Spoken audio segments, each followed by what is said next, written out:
Assalamualaikum warahmatullahi wabarakatuh. Kami dari kelompok 3 yang beranggotakan Kusbandiah Nuramawati, Novalia Febriani, dan saya sendiri Meriska Cahyati. Kami ingin mempresentasikan pada pertemuan 12 mata kuliah teori akuntansi tentang ekuitas. Lalu pada ekuitas kami akan membahas 13 subjudul atau pembahasan yang akan dibahas. Yang pertama yaitu pengertian ekuitas. Nah, menurut IAI atau Ikatan Akuntansi Indonesia, ekuitas itu hak residual atas aktiva perusahaan setelah dikurangi semua kewajiban. Nah, menurut Godfrey, Hodgson, dan Holmes pada tahun 97, membedakan ekuitas dan kewajiban itu atas dasar kriteria. Yang pertama itu ada hak-hak masing-masing pihak atas penyelesaian klaim. Yang kedua yaitu hak penggunaan aset dalam operasi. Yang ketiga yaitu substansi ekonomik perjanjian. Di pembahasan berikutnya ini terdapat komponen ekuitas pemegang saham. Ekuitas pemegang saham dan komponennya ini ada dua. Yang pertama modal setoran, yang kedua yaitu lain-lain. Di modal setoran ini ada modal yuridis yang di dalamnya ada penerbitan saham baru, kapitalisasi laba ditahan, dividen saham, konversi obligasi, dan stock subscription. Nah, di modal setoran lain ini ada premium modal saham, penjualan saham treasury, penyerapan defisit, deklarasi, dividen likuidasi, restrukturisasi kapital, dan revaluasi aset. Lalu pada modal bentukan atau laba ditahan ini terdapat laba rugi, rekapitalisasi, defisit, koreksi, dan perubahan akuntansi. Nah, di lain-lain ini tuh terdiri atas pos-pos yang tidak tepat dimasukkan dalam komponen modal setoran lainnya atau laba ditahan tetapi sering diklasifikasikan sebagai pos ekuitas pemegang saham. Selanjutnya, tujuan penyajian ekuitas. Pada umumnya ini, tujuan pelaporan informasi ekuitas pemegang saham yaitu menyediakan informasi kepada yang berkepentingan tentang efisiensi dan kepengurusan manajemen. Nah, ada beberapa yang harus disampaikan agar tujuannya itu terpenuhi. Yang pertama, sumber ekuitas pemegang saham beserta riwayatnya. Yang kedua, peraturan yuridis yang membatasi pembagian dividen atau pengambilan modal setoran kepada pemegang saham. Yang ketiga itu prioritas beberapa golongan pemegang saham atau pemegang ekuitas lainnya. Lalu pada perbedaan modal setoran dan laba ditahan ini tuh pada dasarnya terbentuk dari akumulasi laba yang dipindahkan dari akun ikhtisar laba rugi untuk mengukur seluruh hak pemegang saham atas aset. Laba ditahan ini tuh harus digabungkan dengan modal setoran. Nah, pembedaan antara dua bagian elemen ekuitas pemegang saham itu sangat penting. Yang pertama itu dari segi administrasi keuangan, yang kedua itu pembedaan dari segi yuridis. Selanjutnya, pada modal yuridis, di modal yuridis ini tuh timbul karena ketentuan hukum yang mengharuskan bahwa harus ada sejumlah rupiah yang harus dipertahankan dalam rangka perlindungan terhadap pihak lain. Nah, besarnya modal yuridis dalam hal saham ini bernilai nominal atau per stok. Modal yuridis ini dapat sama dengan jumlah yang dikenal dengan nama modal saham atau capital stock. Selanjutnya yaitu ada modal setoran lain. Modal tidak dapat digunakan sebagai sumber laba ditahan. Demikian juga tidak sebagian pun dari jumlah rupiah laba ditahan dapat dimasukkan sebagai modal setoran, kecuali jumlah rupiah tersebut telah diubah menjadi modal dengan proses kapitalisasi yuridis. Selanjutnya ada perubahan modal setoran. Berbagai sumber yang dapat mengubah modal setoran dengan berbagai masalah teoritisnya itu ada 6. Yang pertama, pemesanan saham. Yang kedua, obligasi terkonversi. Yang ketiga, saham istimewa terkonversi. Yang keempat, dividen saham. Yang kelima, hak beli saham, opsi saham, dan waran. Dan yang keenam ada saham treasury. Selanjutnya ada penurunan modal setoran. Pada umumnya, lebih banyak faktor yang bersifat menaikkan modal setoran daripada yang menurunkan modal setoran. Modal setoran tidak akan berkurang kecuali adanya pembayaran atau pembagian dividen yang dapat dikategorikan sebagai dividen likuidasi atau penarikan kembali saham yang beredar secara permanen. Yang pertama ada saham treasury. Transaksi yang akan mengurangi modal setoran adalah penarikan kembali untuk sementara menjadi saham treasury. Ada dua alasan mengapa perusahaan melakukan penarikan kembali saham sebagai saham treasury. Yang pertama, saham tersebut akan diterbitkan kembali kepada karyawan dalam program opsi saham. Yang kedua, saham tersebut akan digunakan untuk membeli perusahaan lain dalam transaksi penggabungan usaha. Yang kedua, ada konsep satu transaksi. Konsep ini disebut dengan metode cost karena jumlah rupiah total yang dibayarkan dianggap seakan-akan merupakan kos pembelian saham treasury. Apabila saham treasury tidak segera dijual, maka kos pembelian tersebut tidak dapat dianggap sebagai aset, tetapi akan diklasifikasikan sebagai pengurang ekuitas pemegang saham secara keseluruhan. Lalu yang ketiga ada konsep dua transaksi. Disebut satu transaksi karena pembelian saham treasury dan penjualannya kembali dianggap sebagai satu transaksi. Artinya, pembelian dan penjualan dianggap sebagai kesatuan transaksi untuk mencapai tujuan yang diinginkan dengan transaksi saham treasury. Selanjutnya ada perubahan laba ditahan. Terdapat beberapa hal lain yang dapat menyebabkan laba ditahan dalam satu periode berubah selain karena transaksi modal tetapi karena transaksi khusus. Yang pertama, ada penyesuaian periode lalu. Yang kedua, ada koreksi kesalahan dalam laporan keuangan sebelumnya. Yang ketiga, pengaruh perubahan akuntansi. Dan yang keempat, ada kuasi reorganisasi. Jadi yang pertama ada penyesuaian periode lalu.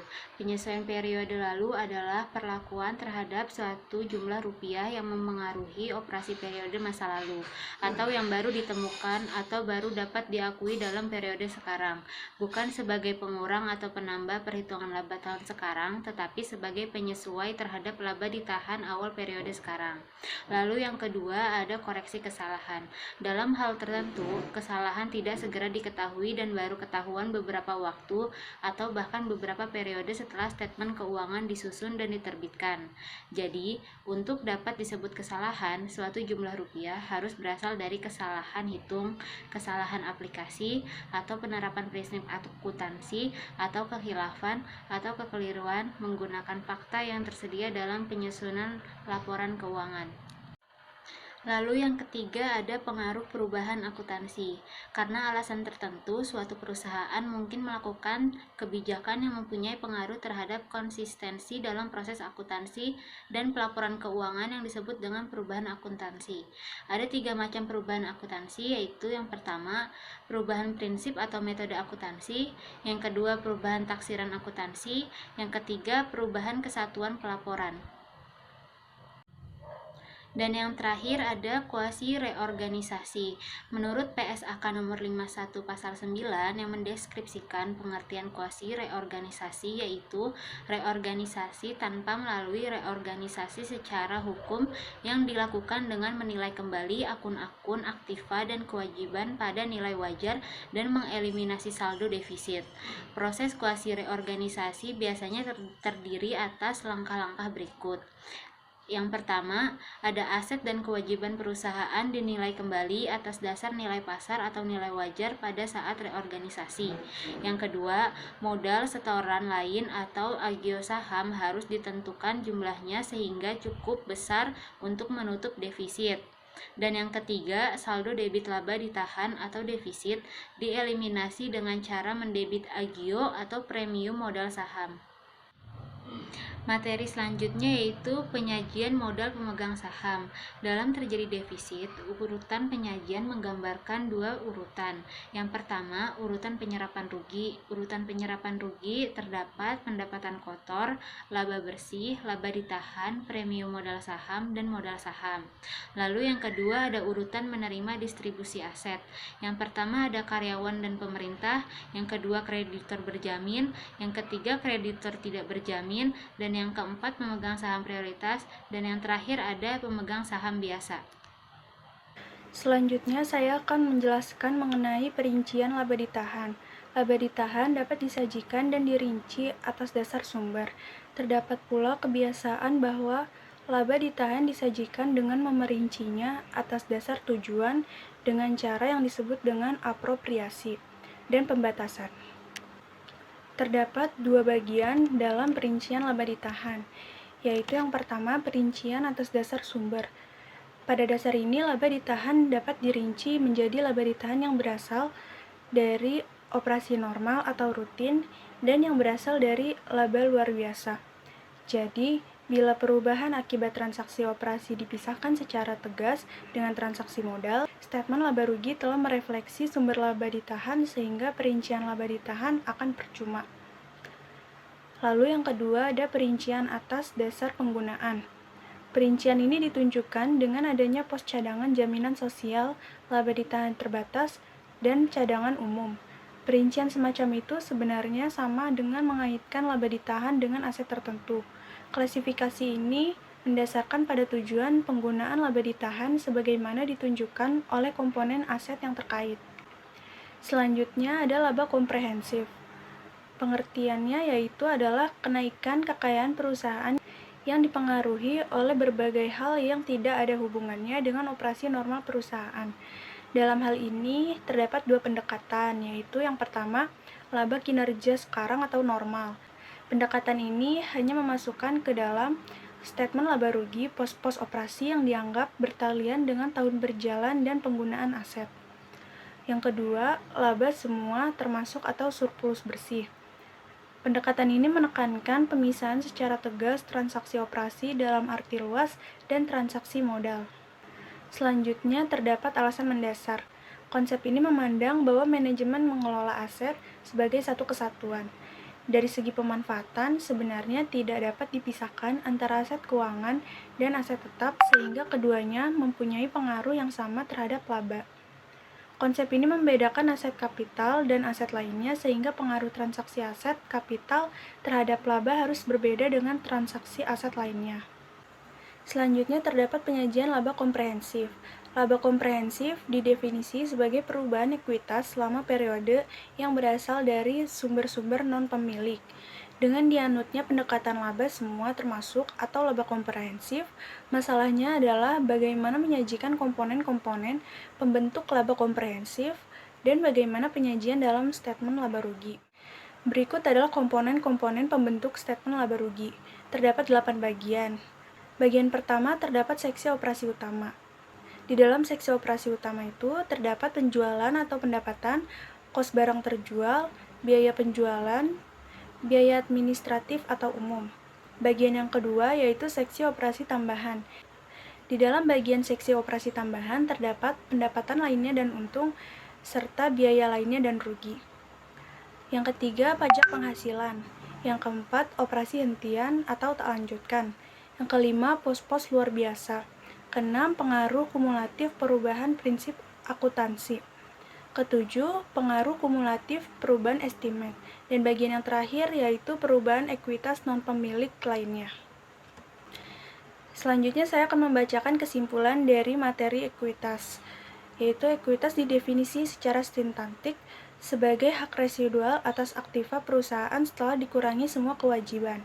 Ekuitas pemegang saham menggambarkan hubungan yuridis antara perseroan dengan para pemegang saham.